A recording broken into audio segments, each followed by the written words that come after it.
بسم اللہ الرحمن الرحیم۔ آپ صلی اللہ علیہ وسلم نے فرمایا، روزہ دار کے منہ کی بدبو اللہ کے نزدیک مشک کی خوشبو سے بہتر ہے۔ آپ صلی اللہ علیہ وسلم نے فرمایا، جس نے روزہ رکھ کر بھی بد زبانی اور جھوٹ نہ چھوڑا تو اللہ کو اس کا کھانا پینا چھوڑ دینے کی ضرورت نہیں۔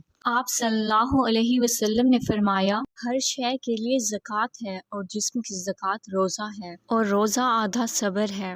آپ صلی اللہ علیہ وسلم نے فرمایا، 3 آدمیوں کی دعا رد نہیں کی جاتی: عادل حکمران، روزہ دار حتیٰ کہ روزہ افطار کر لے، اور مظلوم۔ حضرت عبداللہ بن عباس رضی اللہ عنہ سے روایت ہے، اگر کوئی شخص رمضان میں بیمار ہو جائے اور ٹھیک نہ ہو اور مر جائے تو اس کی طرف سے مسکینوں کو کھانا کھلایا جائے اور اس کے ذمے کوئی قرض واجب نہ ہوگا، لیکن اس نے اگر کوئی نذر کی ہوگی تو اس کی طرف سے اس کا ولی اس کو پورا کرے گا۔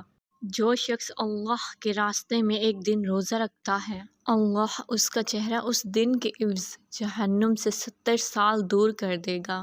سحری کھاؤ کیونکہ سحری کھانے میں برکت ہے۔